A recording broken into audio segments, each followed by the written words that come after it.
प्रिय छात्रों, कक्षा 10 विषय गणित के अंतर्गत आज हम एक और क्वेश्चन जो प्रश्नावली 13.1 का क्वेश्चन नंबर 5 है, इसको बताने जा रहे हैं।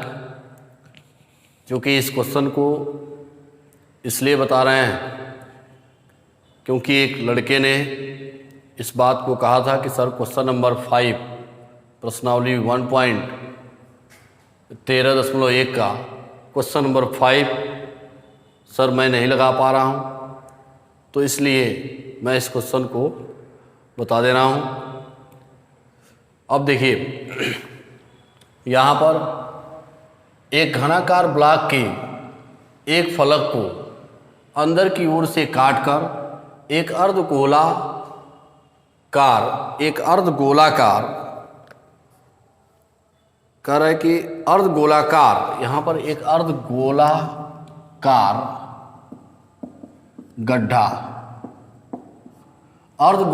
गड्ढा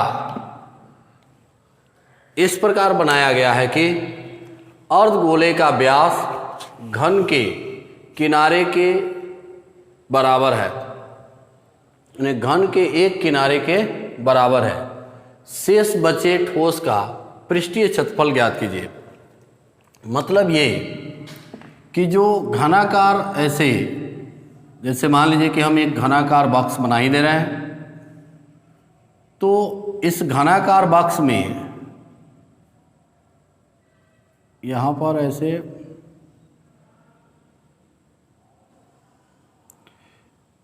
एक घनाकार बॉक्स बनाना है।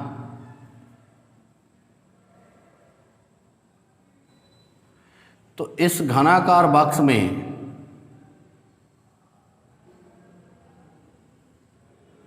यहाँ पर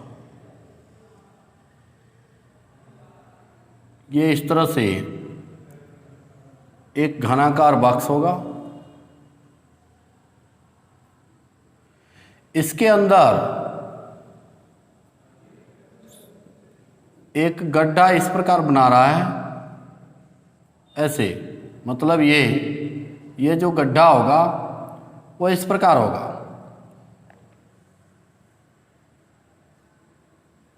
वो कुछ इस तरह से वृत्ताकार होगा। ये आप थोड़ा सा अच्छे से बना लीजिएगा। मतलब ये सिर्फ समझने के लिए मैं बना रहा हूँ। ये एकदम वृत्ताकार होगा, बिल्कुल। और ये इसके अंदर भी ऐसे, ये इस तरह से बनाया होगा, ठीक है। अब देखिए, कह रहा है कि एक घनाकार ब्लॉक के एक फलक को अंदर की ओर से काटकर एक अर्धगोलाकार गड्ढा। तो एक घनाकार बॉक्स था जिसको अंदर की ओर से काटकर एक जो है गड्ढा इस प्रकार बनाया है जो अर्धगोलाकार है। देखिए, अंदर की तरफ से काट के इसको निकाल दिया गया है, अर्धगोलाकार गड्ढे के आकार का यह दिख रहा होगा, ठीक है ना। हमें कह रहा है कि इस प्रकार जो इस प्रकार बनाया गया है कि अर्धगोले का व्यास घन के एक किनारे के बराबर है। तो अर्धगोले का जो व्यास है, ये व्यास यह घन के एक किनारे, मतलब घन की एक भुजा के बराबर है। तब कह रहा है कि इस प्रकार जो बचे जो है शेष बचे ठोस का पृष्ठीय क्षेत्रफल ज्ञात कीजिए। तो पहली चीज कि इसमें से गड्ढे में से जो है मान लीजिए कि कुछ चीज़ों को निकाल लिया, और जब निकाल लिया तो ये खाली हो गया होगा, एक कटोरी नुमा, यानी इसमें गड्ढे में जैसे इसमें जल भर सकते हैं हम। तो ये चीज़ें क्या है, पूर्णतः खाली हो चुकी हैं। तो ये भी दिख रहा होगा ऐसे अंदर की तरफ पृष्ठीय क्षेत्रफल निकालने के लिए। तो पहले तो इसके बाहर का पृष्ठीय क्षेत्रफल धन इसके ऊपर ये कोने का क्षेत्रफल, और फिर इस पे क्या होगा, इसके ये वक्र पृष्ठ का क्षेत्रफल यानी अर्धगोले का। तो इतना हम करेंगे तब जाके इसका संपूर्ण पृष्ठीय क्षेत्रफल हमें ज्ञात हो जाएगा। तो हम इसको कैसे लगाएंगे, यानी क्वेश्चन को सॉल्व करने का तरीका मालूम होना चाहिए। जो तरीका आप इस्तेमाल करें उसमें करना क्या है कि हमें एक जो है, देख लीजिए, एक घन दिया गया है और इस घन के अंदर ऐसे काट कर एक अर्धगोला गड्ढा इसमें से बना दिया गया है। तो अब हमें क्या करना है भाई, इसका पृष्ठीय क्षेत्रफल निकालने के लिए इस घन के पृष्ठीय क्षेत्रफल में पहले हम घन का पृष्ठीय क्षेत्रफल निकालेंगे और फिर इसके अंदर जो ये गड्ढा है जो अर्धगोला है उसका क्षेत्रफल निकाल लेंगे, पृष्ठीय क्षेत्रफल। तो घन के पृष्ठीय क्षेत्रफल में इस गड्ढे का पृष्ठीय क्षेत्रफल जोड़ देंगे और फिर इसके ऊपर जो ये वृत्ताकार भाग है उसका क्षेत्रफल हम माइनस कर देंगे। तो घन का संपूर्ण पृष्ठीय क्षेत्रफल प्लस अर्धगोले का या वक्रपृष्ठ का क्षेत्रफल और माइनस कर देंगे क्या, इस ऊपरी ये वृत्ताकार भाग का क्षेत्रफल। तब जाके इसका जो शेष जो ठोस बचा हुआ है उसका पृष्ठीय क्षेत्रफल क्या होगा, ज्ञात हो जाएगा। तो अब इसको हम सॉल्व करते हैं। यानी मेरी बातें आपको समझ में आ गई होंगी कि पहले हम क्या करेंगे, इस घन के संपूर्ण पृष्ठीय क्षेत्रफल को निकालेंगे जिसमें इनके सभी जो है पृष्ठों का क्षेत्रफल ज्ञात हो जाएगा। उसके बाद इस अर्धगोले का पृष्ठीय क्षेत्रफल निकाल लेंगे और फिर यह घन का पृष्ठीय क्षेत्रफल में अर्धगोले का पृष्ठीय क्षेत्रफल जोड़ देंगे और उसमें से ये क्या करेंगे, वृत्ताकार भाग जो ये दिख रहा है इसका क्षेत्रफल हम क्या कर देंगे, माइनस कर देंगे। तो इस शेष बचे ठोस का पृष्ठीय क्षेत्रफल क्या हो जाएगा, ज्ञात हो जाएगा। तो अब हम पहले तो मान लें कि माना कि घन की एक भुजा की लंबाई क्या है, ए है। मान लिया हमने। क्यों मान रहे हैं हम, क्योंकि इस घन की किसी भी भुजा का माप नहीं दिया है, ये सिर्फ कहा है कि घन के एक किनारे के बराबर है। ओवरी कौन, ये गोला, यानी जो ये अर्धगोला जो ये बनाया गया इसके गड्ढे का ये वृत्ताकार भाग है उसका व्यास इसकी लंबाई के बराबर है। तो जब यह मान लेंगे तो इसलिए अर्धगोले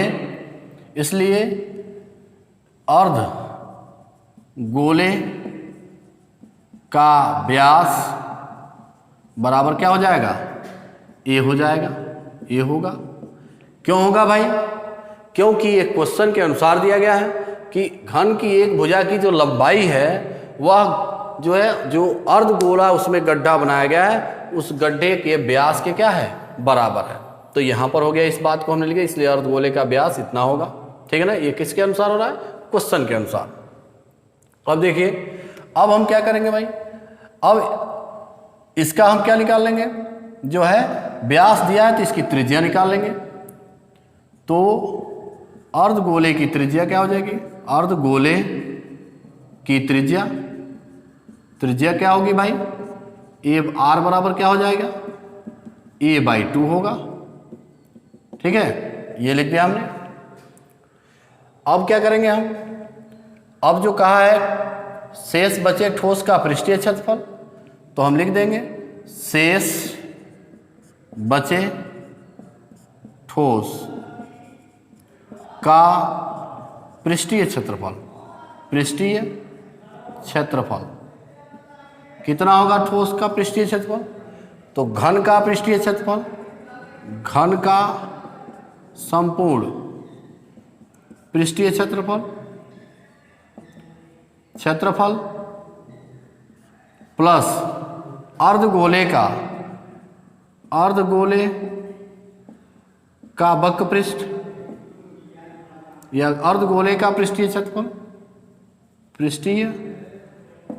क्षेत्रफल और माइनस क्या कर देंगे, जो है शीर्ष पर बने वृत्त का क्षेत्रफल, शीर्ष पर बने वृत्त का क्षेत्रफल। ये बातें आपको समझ में आ गई होंगी कि घन का संपूर्ण पृष्ठीय क्षेत्रफल धन अर्धगोले का पृष्ठीय क्षेत्रफल माइनस इस शीर्ष पर बने वृत्ताकार भाग का क्षेत्रफल। तो क्या हो जाएगा, देखिए घन का पृष्ठीय क्षेत्रफल, यदि घन की एक भुजा की लंबाई कितनी है, a है, यहाँ से यहाँ तक, तो घन का पृष्ठीय क्षेत्रफल कितना होगा, 6 जो है क्या होता है भाई, 6 इंटू जो है देखिए a इंटू ए करेंगे तो a² होता है।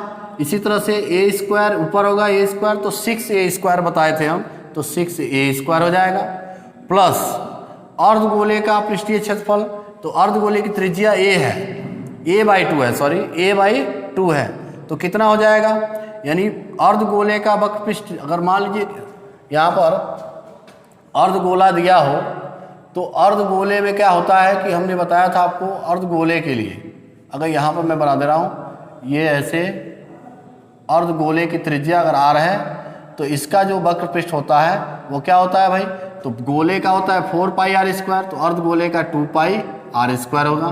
तो यहाँ हो जाएगा 2 पाई और r की वैल्यू क्या है, a/2 का स्क्वायर माइनस, अब शीर्ष पर बने वृत्त का क्षेत्रफल तो उसकी भी त्रिज्या क्या होगी, a/2 ही होगी। अर्धगोले का जो व्यास होता है अर्धगोले की ऊंचाई के बराबर होता है, सॉरी अर्धगोले की त्रिज्या अर्धगोले की ऊंचाई के क्या होता है, बराबर होता है। तो ये कितना हो जाएगा, यहाँ पर ये जो गोला बना है वह जो है इसके अंदर कहाँ तक निकाला ये नहीं कहा है, बस इसके ऊपर की बात की कहा है कि कहाँ तक ये गोला बना है। तो अब क्या होगा यहाँ पर, अब देखिए यहाँ पर हो जाएगा या शीर्ष पर बने वृत्त का क्षेत्रफल, तो शीर्ष पर बने वृत्त का क्षेत्रफल क्या होगा, पाई r स्क्वायर, तो r स्क्वायर की वैल्यू क्या होगी, r/2 का सॉरी a/2 का वर्ग पाई r स्क्वायर। यहाँ देखिए 6a square plus 2 pi a square by हो जाएगा 4 माइनस पाई और a स्क्वायर बाई 4, देख लीजिए। तो यहाँ पर देखिए क्या होगा, 2 से 2 काट दीजिए, 2 से काटेंगे 2 हो जाएगा, तो ये 6a स्क्वायर और प्लस क्या हो गया भाई, पाई a स्क्वायर बाई 2 और minus pi a square by 4 हो जाएगा, ठीक है। अब क्या होगा यह, देख लीजिए यहाँ पर ये होगा 6a स्क्वायर प्लस, देखिए इन सब का अगर हम यहाँ से अगर मैं बात करूँ तो इन सब का एलसीएम ले लीजिए एक साथ, तो क्या हो जाएगा, यहाँ पर a स्क्वायर को पहले कॉमन ही ले लो, ठीक है। a स्क्वायर को अगर हम कॉमन लेते हैं तो 6 प्लस पाई/2 और माइनस हो जाएगा पाई/4, ठीक है।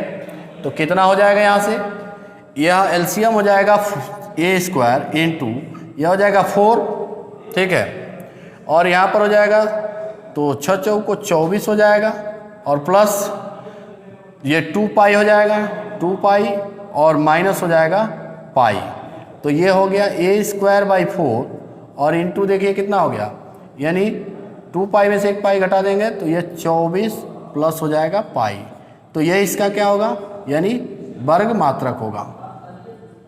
ये इसका पृष्ठीय क्षेत्रफल हो गया इतना वर्ग मात्रक। तो इस प्रकार आपने देखा कि मैंने क्या किया, कुछ नहीं, बस इसका हमने संपूर्ण पृष्ठीय क्षेत्रफल निकाला, फिर उसके बाद अर्धगोले का पृष्ठीय क्षेत्रफल निकाला, संपूर्ण पृष्ठीय क्षेत्रफल में अर्धगोले का पृष्ठीय क्षेत्रफल जोड़ दिया और इसमें से ये माइनस कर दिया किसका, वृत्त का क्षेत्रफल। तो जब माइनस कर देंगे तो जब इस वैल्यू को हम कैलकुलेट करेंगे तो जो आएगा वह इस शेष बचे ठोस का पृष्ठीय क्षेत्रफल होगा, ठीक है बच्चों। तो इसको आप समझ चुके होंगे, ठीक है। अब इसके बाद हम इसमें एक और प्रश्न बता देते हैं आपको, अब आज ये खत्म भी हो जाएगा पृष्ठीय क्षेत्रफल और आयतन। हम अगले वीडियो में कोई दूसरे टॉपिक्स को पढ़ेंगे। देखिए इसके बाद हम पृष्ठीय क्षेत्रफल और आयतन में एक और क्वेश्चन को बता देते हैं।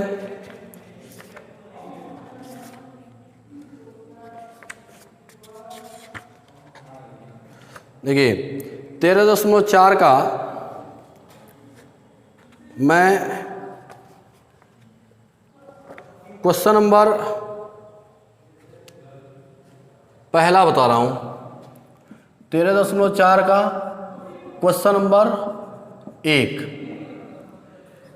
कह रहा है कि पानी पीने वाला एक गिलास 14 सेंटीमीटर ऊंचाई वाले एक शंकु के छिन्नक के आकार का है, ठीक है ना। तो इस तरह का एक दिया गया है, ऐसे एक छिन्नक है,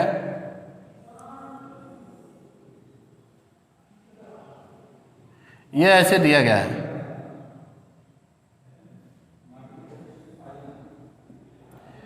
क्या क्या दिया है, 14 सेंटीमीटर ऊंचाई है इसकी, एच बराबर दिया है 14 सेंटीमीटर, वाले एक शंकु के छिन्नक के आकार का, दोनों वृत्ताकार सिरों के व्यास 4 सेंटीमीटर और 2 सेंटीमीटर है। तो यहाँ पर जो इसका व्यास है, व्यास 4 सेंटीमीटर है और इसका व्यास जो है वह 2 सेंटीमीटर है। तो अर्थात इसकी त्रिज्या R1 कितनी हो जाएगी, मान लीजिए इसका आधा होगा 2 सेंटीमीटर होगा और इसकी त्रिज्या R2 कितनी होगी, 1 सेंटीमीटर होगी। ठीक है। अब आपसे कहा है इस गिलास की धारिता ज्ञात कीजिए। तो इस गिलास की धारिता का मतलब इस गिलास का आयतन ज्ञात करना है। ठीक है ना। तो गिलास की धारिता यहाँ पर दिया क्या है, शंकु के छिन्नक के त्रिज्याएं क्या है भाई, R1 कितना दिया है, 2 सेंटीमीटर है, R2 कितना दिया है, 1 सेंटीमीटर, और फिर दिया है व्यास, लेकिन मैं यहाँ जो है लिखा भी हूँ। अब देखिए इसके बाद ऊंचाई दिया है h कितना, 14 सेंटीमीटर। तो इसकी धारिता कितनी हो जाएगी, तो गिलास यानी की धारिता, गिलास ऐसे लिख भी दे रहे हैं हम, गिलास की धारिता, गिलास की धारिता, गिलास की धारिता बराबर क्या होगा, शंकु के छिन्नक का आयतन। तो शंकु के छिन्नक का आयतन का फार्मूला क्या होता है, 1/3 पाई R1 square plus R2 square plus R1 into R2 into क्या होगा, H। बताए थे हम कि ये शर्त किसके लिए होता है, जब R1 is greater than R2 होता है तो इसके लिए। तो यहाँ पर क्या हो जाएगा, मान भर दीजिए, 1/3 और गुणे पाई का मान हो गया 22/7 और ये कितना हो गया R1। तो R1 कितना है भाई, R1 है 2, तो 2 का वर्ग हो गया, ऐसे कोष्टक कर देते हैं, प्लस R1 है 1 का वर्ग प्लस 2 गुणे 1 R2 है और इंटू क्या हो जाएगा H 14। ठीक है, काट दीजिए इसको। तो यह हो जाएगा, पहले तो यहाँ पर देखिए ये 7 से ये 14 2 बार में कट जाएगा, तो यह हो गया 22/3 और यह हो गया 2 का वर्ग 4 अधन 1 अधन 2 और गुणे 2। तो यह हो गया कितना, यहाँ पर हो गया 2 4 2 6 1 7, तो 22/3 गुणे 7 गुणे 2 हो गया। तो इसका मतलब यह हो गया 22 दूनी हो गया 44 गुणे 7/3। तो इसको हम लिख सकते हैं 7 चौको 28, 7 चौको 28 2 30 बटा 3। तो यह इसका आंसर हो जाएगा वर्ग घन मात्रक यानी घन सेंटीमीटर, घन सेंटीमीटर। इसको आप चाहें तो काट के लिख भी सकते हैं, यानी यहाँ पर हमने गुणा किया 7 चौको 28 और 7 चौको 28 2 30 यानी 308/3। आप चाहें तो इसको लिख सकते हैं कितना, जो है इसको भाग देके काट दीजिएगा या यहीं इसका आंसर कर दीजिएगा। ठीक है, तो इतना घन सेंटीमीटर हो जाएगा। ठीक है, इसके आगे इस चैप्टर के सभी क्वेश्चनों को आप सॉल्व कर लीजिएगा। ठीक है, और अब हम इसके बाद कुछ दूसरा टॉपिक्स पढ़ाएंगे जो इसके बाद के वीडियो में आपको मिलेंगे। ठीक है, तो आज के लिए बस इतना ही, अगले वीडियो में फिर मिलेंगे, तब तक के लिए धन्यवाद।